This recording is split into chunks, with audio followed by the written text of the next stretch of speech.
Hola amigos y amigas, en el presente objeto virtual vamos a estudiar la conformación de la unión PN. Para ello ustedes deben tener claro cómo se comportan los semiconductores extrínsecos tipo P y los semiconductores extrínsecos tipo N. Si no es así, les recomiendo que revisen el anterior aparte a este, en el cual está la teoría para que ustedes puedan avanzar en el tema. Un semiconductor tipo N es un semiconductor extrínseco de germanio o silicio, dopado con impurezas de arsénico o de fósforo. Por ser pentavalentes, los átomos donan un electrón por cada uno de los átomos. En el esquema podemos observar el resultado de un semiconductor tipo N en reposo, en el cual vemos bastantes electrones libres y que para su comprensión los hemos marcado de color rosa, y unos cuantos huecos producto de la emisión térmica. Al tener electrones libres tiene una resistencia baja. ¿Por qué? Porque sus impurezas son donadoras. Pero ¿qué pasa si ahora polarizamos ese semiconductor? Es decir, colocamos un par de placas en sus extremos y hacemos pasar un flujo de electrones, o por decirlo así, conectamos esto a una batería. Pareciera ser contradictorio, pues pasado un tiempo de polarizarlo, observen que los electrones libres se van hacia la placa positiva y los huecos se van hacia la placa negativa. Claro, como vemos acá, los huecos son atraídos, pero con ayuda de los electrones que están más cerca. También podemos considerar que los electrones que están en el conductor pueden ser atraídos por dichos huecos. Esos huecos se comportan como cargas positivas que con el paso del tiempo, pues los electrones van rellenando esos huecos y la resistencia, que era mínima, pues va a llegar a un punto donde donde se va a comportar el semiconductor como un conductor extrínseco puro. Por el contrario, ahora el semiconductor se comporta como un aislante perfecto, no permitiendo el paso de electrones. O sea, los electrones que van a través del conductor no van a poder pasar, pues los huecos que habían en el semiconductor todos se han llenado y generando una resistencia grandísima. Como mencionamos antes, primero porque se llenaron los huecos y segundo porque ahora se comporta como un aislante perfecto. Ahora vamos a analizar un semiconductor tipo P, que puede ser de silicio, de germanio, dopado con boro, aluminio o galio. A diferencia de los tipo N, estos son trivalentes y donan un hueco por cada átomo de galio o de germanio. El resultado de este semiconductor, así como lo vemos en reposo, es que tiene muchos huecos y unos pocos electrones libres.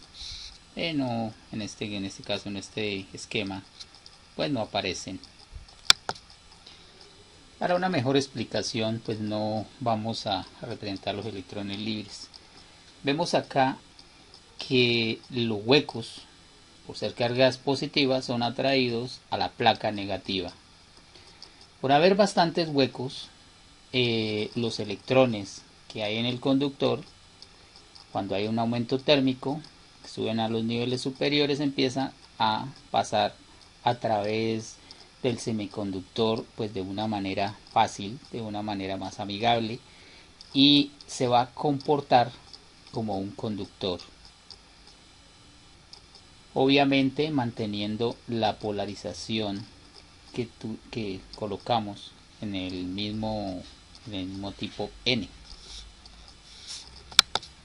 Como conclusión, podemos decir que los semiconductores tipo N, por tener mayoritariamente electrones libres,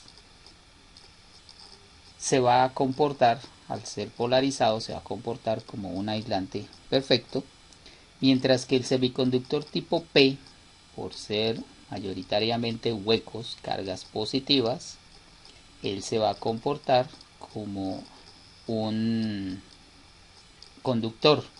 Esto quiere decir que tendrá una resistencia muy baja al paso de la corriente. Aprovechando las propiedades de los semiconductores tipo P, de los semiconductores tipo N, los fabricantes han unido estos dos tipos de semiconductores para formar lo que nosotros conocemos o vamos a conocer, que es las uniones tipo PN o NP, lo quieran llamar, unidos por una zona de unión.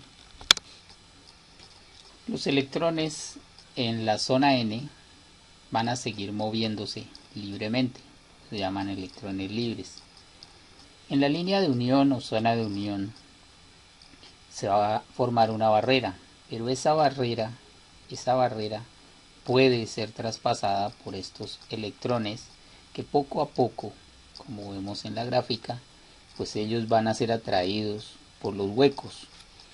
Al pasar la línea de unión, estos electrones, como vemos en el material tipo P, que es de mayoría huecos, ya se van a comportar o ya son portadores minoritarios. En esta zona pues ya dejan de ser electrones libres, pues son atraídos por los huecos que ocupan una posición en el material. Ya el electrón en la zona de unión deja de ser electrón libre y ahora se va a comportar como un electrón de valencia. Al convertirse en electrones de valencia, la zona como tal se convierte en una zona de flexión con iones positivos y negativos. A los costados de la zona de deflexión se va a formar otra zona que, dicho sea de paso, se llamará zona de empobrecimiento. Esas zonas de empobrecimiento se les dice así porque quedan sin portadores de carga. Podemos analizar más detalladamente la zona de deflexión. Al irse equilibrando, o sea, los electrones libres de ir pasando la línea de unión y ocupando los huecos, va a llegar el punto en que esa zona queda formándose como una barrera total, y hacia los lados pues no va a haber huecos libres. Obviamente pues podríamos decir que algún electrón va a poder pasar. Entre más electrones pasen, pues obviamente la zona de deflexión va a aumentar. Podemos analizar también de los materiales tipo N y el tipo P.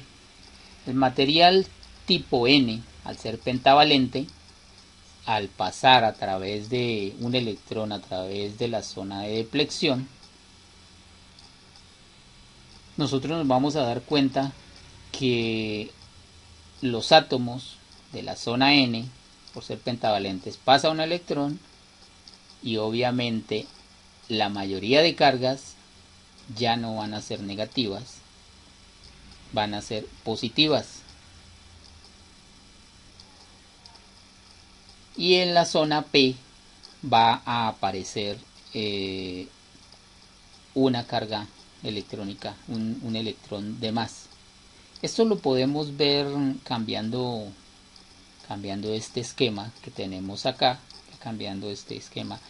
y mirándolo desde otro punto de vista como si fuera un átomo como tal, el que digamos teóricamente lo conocemos y lo hemos visto en nuestra química.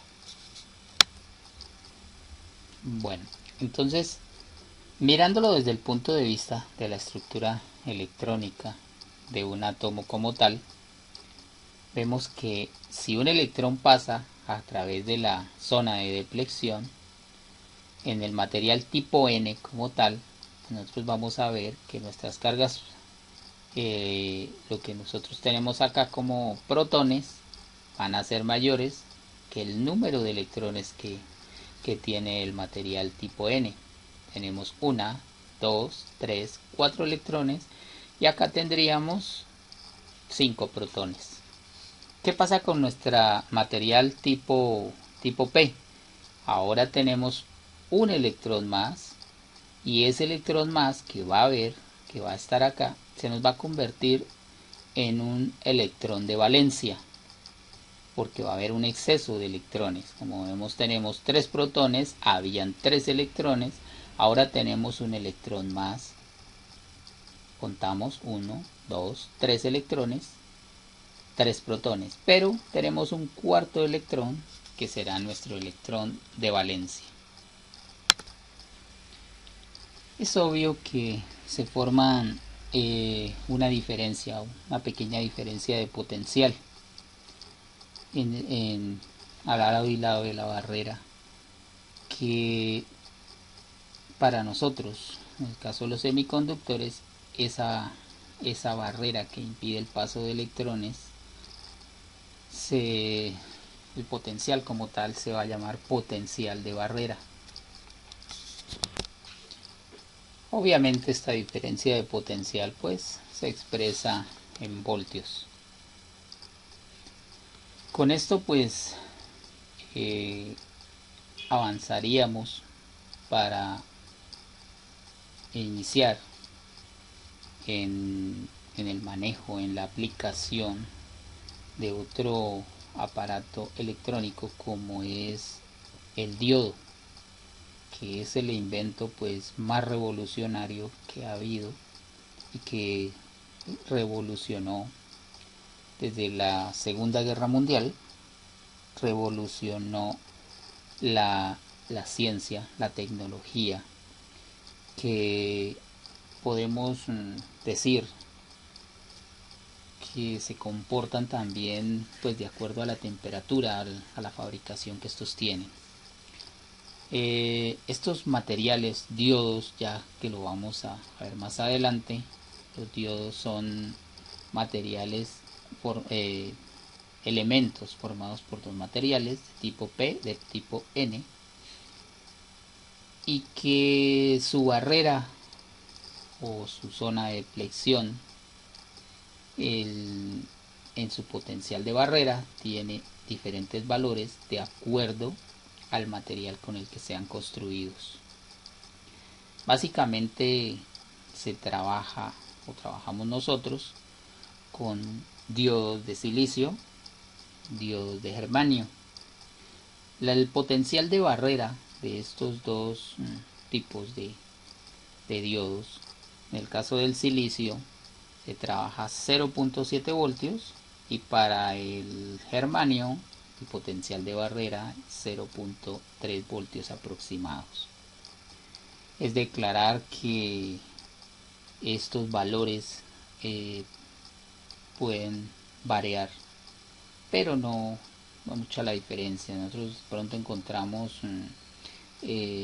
data sheets o hojas de datos donde pueden aparecer diodos con potenciales de barrera de 2.5.